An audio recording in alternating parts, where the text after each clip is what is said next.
राज्यातील 27 जातींच्या केंद्रातील आरक्षणाचा प्रश्न एबीपी माझानं उचलला होता। त्या 27 जातींच्या प्रतिनिधींच्या महत्त्वाच्या बैठका केंद्रीय सामाजिक न्याय मंत्री आणि केंद्रीय ओबीसी आयोगासोबत पार पडलेल्या आहेत। त्यानंतर आता याबाबत महत्त्वाचे अपडेट समोर येते। 27 ओबीसी जातींपैकी 15 जातींच्या आरक्षणाची फाईल केंद्रीय ओबीसी आयोगाच्या सकारात्मक शिफारशीनंतर गेल्या 2 वर्षांपासून केंद्रीय सामाजिक न्याय विभागाकडे अडकली आहे।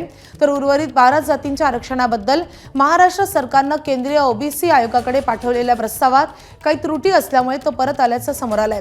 मात्र यानंतरही राज्यातील अधिकाऱ्यांनी सुधारित प्रस्ताव केंद्रीय ओबीसी आयोगाकडे पाठवला नसल्याचा आरोप ओबीसी कृती समितीने केलाय। 12 जातींचा त्रुटीयुक्त प्रस्ताव तातडीने दुरुस्त करून परत केंद्रीय ओबीसी आयोगाकडे पाठवावा अशी मागणी महाराष्ट्र ओबीसी कृती समितीने केली आहे। जर राज्य सरकार आमच्या प्रश्नावर गांभीर्याने कृती करणार नसेल तर आम्हाला वेगळा विचार करावा लागेल। आम्ही निवडणुकीची वाट पाहणार नाही असा इशाराही ओबीसी कृती समितीने दिला आहे।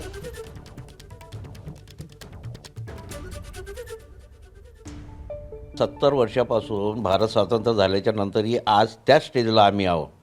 कामाला निर्णयच नाही मिळून राहिले। आमची पिढी गेली, म्हणजे ही तिसरी पिढी आल्याच्या नंतर आम्ही फक्त काम 33 समाज मिळून जो काम करून राहिलो आहे, तिसऱ्या पिढीसाठी काम करून राहिलो, म्हणजे आमच्या नातवांसाठी आम्ही काम करून राहिलो। आता मला सांगा का ज्यांचं नुकसान झालेलं आहे ते तर आम्हाला माफ नाही करून राहिले। अशा याच्यामध्ये काही नाही तर काही म्हणजे विचार करावाच लागेल आम्हाला।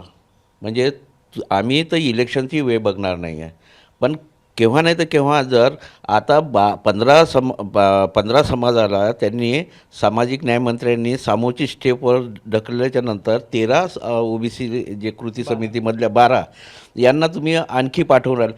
पण ज्या वेळेस पूर्ण कॉलम भरून हिअरिंगमध्ये सुनावणीमध्ये जेव्हा कॉलम भरले त्यांनी पुरावा केला तर त्याच वेळेस कोण नाही सांगितली ही गलती?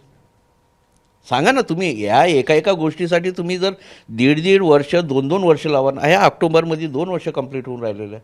आम्ही जेव्हा जाऊन राहिलं तेव्हा त्यांना जाग येऊन राहिलं। मग कशाला बसता तुम्ही?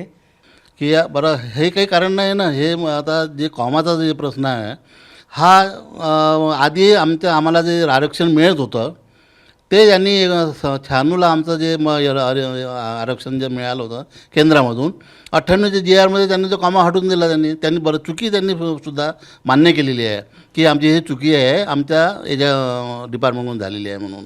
तरी ते त्याच पद्धतीनं पुन्हा अजून त्याला तुम्ही इथे जा तिथे आयोगाला जा एवढे आम्ही प्रयत्न केले तरी पण त्याच्यामध्ये कोणीही दखल घेत नाही आहे। राज्य सरकारने अजून त्यावर काही काम केलेलं नाही किंवा आम्हाला त्या जातींना कल्पना पण नाही 12 जातींना की आमचा प्रस्ताव आलाय की नाही, परत आलाय आणि कशासाठी आलाय। त्यांनी त्यांचे सगळे डॉक्युमेंट सबमिट केले होते।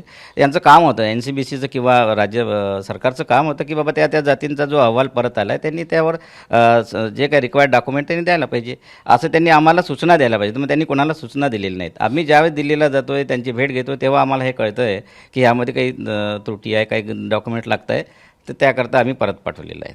राज्य सरकारकडून आम्हाला हीच अपेक्षा आहे की त्यांनी लवकरात लवकर या 22 जातीचं प्रकरण NCBCला पाठवावं आणि जेणेकरून NCBC ते एक्झामिन करून त्याला पुढे मंत्र्याकडे पाठवतील। एबीपी माझा, उघडा डोळे बघा नीट।